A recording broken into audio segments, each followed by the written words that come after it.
ನಮಸ್ಕಾರ ಗೆಳೆಯರೇ, welcome to my channel. ಈಗ ಇತ್ತೀಚಿನ ದಿನಗಳಲ್ಲಿ ಟಾನ್ಸಿಲ್ ಅನ್ನೋದು ತುಂಬ ಸರ್ವೇ ಸಾಮಾನ್ಯ ಆಗಿರ್ತದೆ. ಶೀತ ಆಗಿಯೇ ಟಾನ್ಸಿಲ್ ಆಗಬೇಕಂತ ಇಲ್ಲ. ಈಗಿನ ವೆದರ್ ಸರಿ ಇಲ್ಲದ ಸಂದರ್ಭದಲ್ಲಿ ಸ್ಟೋನ್ಸ್ಗಳು ಆಗ್ತದೆ. ತುಂಬ ನೋವಿರ್ತದೆ. ಏನೂ ಆಹಾರವನ್ನು ನುಂಗ್ಲಿಕ್ಕೇ ಆಗೋದಿಲ್ಲ, ಅಷ್ಟು ನೋವಿರ್ತದೆ.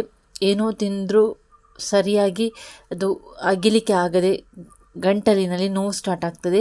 ಅದಕ್ಕೆ ನಾವು ಮನೆಯಲ್ಲೇ ಸುಲಭವಾಗಿ ಪರಿಹಾರವನ್ನು ಮಾಡ್ಕೊಳ್ಬೋದು. ಅದು ಏನು ಅಂತ ಈ ವಿಡಿಯೋದಲ್ಲಿ ನಾನು ನಿಮಗೆ ತೋರಿಸ್ತೇನೆ. ಈ ಟಾನ್ಸಿಲನ್ನು ಗುಣ ಮಾಡಿಸುವಂಥ ಶಕ್ತಿ ಈ ಕಲ್ಲುಪ್ಪಿಗಿದೆ. ಪ್ರತಿಯೊಬ್ಬರ ಮನೆಯಲ್ಲೂ ಕಲ್ಲುಪ್ಪು ಅಂತ ಇದ್ದೇ ಇರುತ್ತೆ. ಇವಾಗ ನಾವು ಫಸ್ಟಿಗೆ ನೀರನ್ನು ತೆಗೆದುಕೊಳ್ಬೇಕು. 1 ಲೋಟ ನೀರು ಉಗುರು ಬಿಸಿದ್ರೆ ತುಂಬ ಒಳ್ಳೆಯದು. ಇವಾಗ ನಾವು 1 ಚಮಚ ಉಪ್ಪನ್ನು ಹಾಕಬೇಕು. ಉಪ್ಪು ತುಂಬ ಖಡಕ್ಕಾಗಿ ಮಾಡಬೇಕು.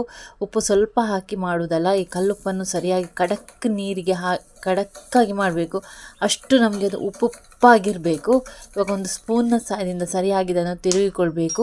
ಆನಂತರ ಉಂಟಲ್ವ, ಎಲ್ಲಿ ನೋವಿದೆ ಗಂಟಲಿನಲ್ಲಿ ಈ ರೀತಿಯಾಗಿ ಬಾಯಿಗೆ ಹಾಕ್ಕೊಂಡು ಮುಕ್ಕಳಿಸ್ತಾ ಇರಬೇಕು. ಈ 1 ಲೋಟ ನೀರನ್ನು ಏನು ತೊಗೊಂಡಿದ್ದೇವೆ ನೋಡಿ, ಅದರಲ್ಲೇ ಮಾಡಬೇಕಾಗ್ತದೆ. ಆನಂತರ ಅದು ಒಂದು ಪರಿಹಾರ ಆದರೆ, ಇವಾಗ ನಮ್ಮ ಮನೆಯಲ್ಲಿ ಅವಲಕ್ಕಿ ಅಂತ ಇದ್ದೇ ಇರ್ತದೆ ಅಲ್ವಾ, ಅವಲಕ್ಕಿಯನ್ನು ನಾವು ಅಂಗಡಿಯಿಂದ ತರ್ತೇವೆ ನೋಡಿ. ಅದು ಬೆಳಗಿನ ಹೊತ್ತು ಖಾಲಿ ಹೊಟ್ಟೆಗೆ ಈ ಥರ ಪುಡಿ ಆಗಿರ್ತದೆ ನೋಡಿ, ಅದನ್ನು ಕರಿ ಮಾಡಿ ಆ ಥರ ತಿನ್ನೋದಲ್ಲ. ಪುಡಿಯಾದಂಥ ಅವಲಕ್ಕಿಯನ್ನು ನಾವು ಎಲ್ಲಿ ನಮಗೆ ಟಾನ್ಸಿಲ್ ನೋವಿದೆ ನೋಡಿ ಅಲ್ಲಿಗೆ ಹಾಕ್ಕೊಂಡು ನುಂಗಬೇಕು. ಇದು ಒಂದು ಪರಿಹಾರ. ಇದರಿಂದ ಕೂಡ ನಿಮಗೆ ತುಂಬ ಈ ಗಂಟಲು ನೋವು ಕಡಿಮೆ ಆಗ್ತದೆ. ಅಥವಾ ಇದು ಯಾವುದೂ ಮಾಡಲಿಕ್ಕೆ ಆಗೋದಿಲ್ಲ ಅಂತ ಹೇಳಿದರೆ, ಬೆಳಗ್ಗೆ ಎದ್ದ ತಕ್ಷಣ ನಮ್ಮ ಎಂಜಲ್ ಇರುತ್ತೆ ನೋಡಿ, ಎಲ್ಲಿ ನೋವಿರುತ್ತೆ ಅಲ್ಲಿ ಎಂಜಲನ್ನು ಸ್ವಲ್ಪ ಹಚ್ತಾ ಇರಬೇಕು. ಆವಾಗ ನಿಮ್ಮ ಟಾನ್ಸಿಲ್ ಕಡಿಮೆ ಆಗ್ತದೆ.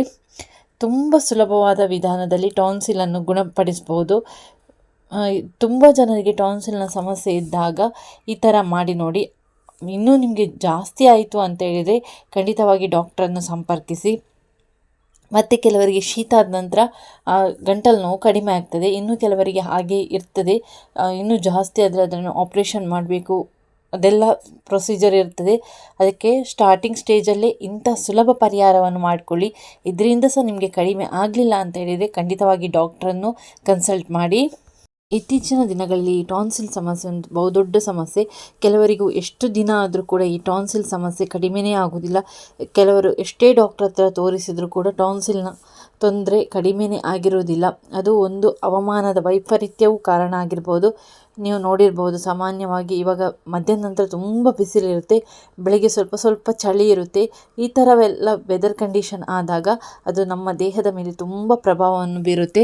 ಮತ್ತು ಯಾವುದೇ ರೀತಿಯಾಗಿ ಕೋಲ್ಡ್ ಐಟಮ್ಸ್ಗಳನ್ನು ಈ ಟಾನ್ಸಿಲ್ ಆದಂಥ ಸಂದರ್ಭದಲ್ಲಿ ತಿನ್ನಲೇಬಾರ್ದು.